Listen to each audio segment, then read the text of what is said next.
हुब्बे सहाबा जिंदाबाद, हुब्बे सहाबा जिंदाबाद, बुग़्ज़े सहाबा मुर्दाबाद। दुनिया की सदाकत में तेरा नाम रहेगा, सिद्दीक़ तेरा नाम से इस्लाम रहेगा। दुनिया की अदालत में तेरा नाम रहेगा, फारूक तेरा नाम से इस्लाम रहेगा।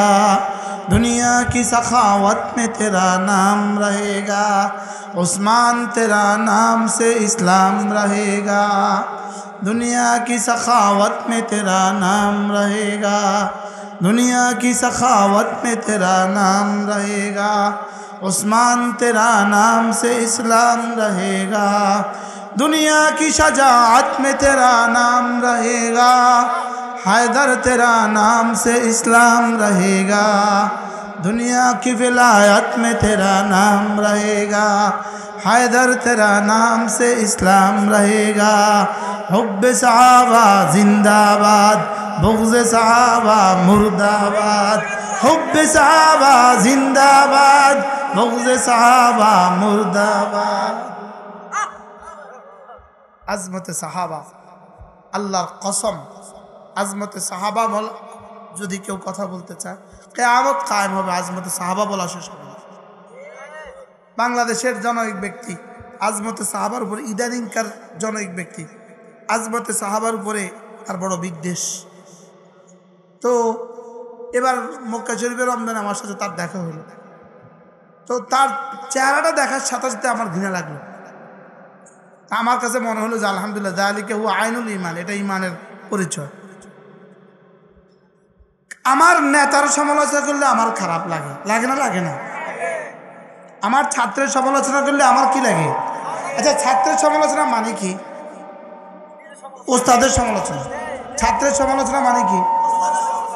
আমি যদি বলি এই যেমন ধরেন এইটা ফালতুম কোন সিগারে, ও বললো জমামতা করলেন, বেটা কোন ওস্তাদের কাছে পড়াস? এখন বদনামটা হচ্ছে কার? তাহলে ছাত্রের সমালোচনা করার সঙ্গে সঙ্গে এই সমালোচনা ফিরে কার দিকে? ওস্তাদের দিকে।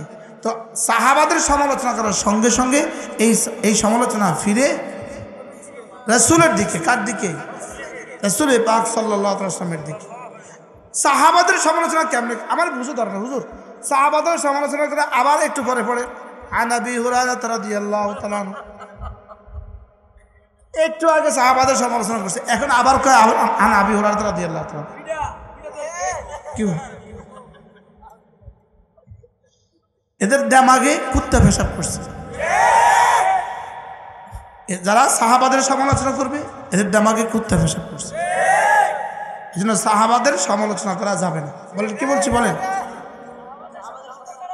খুদা না খাস্তা একটু ত্রুটি বিচ্ছুতি যদি হয়েও যায়, এগুলো বলে বেড়ানো যাবে না। যেমন আপনার আব্বা, আপনি ঘরে গিয়ে দেখছেন আব্বা ঘুমে, ফ্যানে আব্বার ছতর লুঙ্গি খুলে গেছে, আপনি কি লোকজনকে ডেকে এনে দেখাবেন না আস্তে ঢেকে দিবেন? যদি ঢাকতে না পারেন কমপক্ষে চলে যাবেন, কিন্তু কি করবেন না, বলে বেড়াবেন না, ঢেকে রাখবেন অথবা চুপ থাকবেন। বলেন কি বলছি? বলেন। তাহলে সাহাবাদের ব্যাপারে কোনো কথা যদি ঐতিহাসিক কোনো কথা, ইতিহাসবিদ তাদের কারণে কোনো কথা যদি আমাদের কাছে খেলাফ লাগে, সেটাকে কি বলতে হবে? বলেন। এটাকে গোপন রাখতে হবে, এটাকে বলে বেড়ানো যাবে না, এটাকে কি করা যাবে না? বলেন। এই জন্য এই সংগঠনের নাম আজমতে সাহাবা। আল্লাহ তাআলা আমাদের সকলের কলিজা সাহাবাদের আজমত নসিব করেন। বিআইয়িহিম ইক্তাদাইতুম ইহতাদাইতুম, একজন সাহাবীকেও যদি জীবনের নিশানা বানান ইনশাআল্লাহ জান্নাত ঠিকানা হবে। কি বলছি? বলেন। একজন সাহাবীকেও জীবনে কি বানান? নিশানা বানান, টার্গেট বানান, ইনশাআল্লাহ জান্নাত ঠিকানা হবে। এটাকে আমি আমার নসবুল আইন বানাবো, এটাকে আমি আমার জীবনের সিদ্ধান্ত বানাবো। বিআইয়িহিম ইক্তাদাইতুম ইহতাদাইতুম আসহাবী কান্নুজুম, আমার সাহাবারা তারকারাজির মতো। একজনকেও যদি সমালোচনার নিশানা বানাও জাহান্নাম ঠিকানা হবে। সাহাবাদেরকে সমালোচনার নিশানা বানানো যাবে না। আল্লাহ তাআলা আমাদেরকে তৌফিক দান করেন।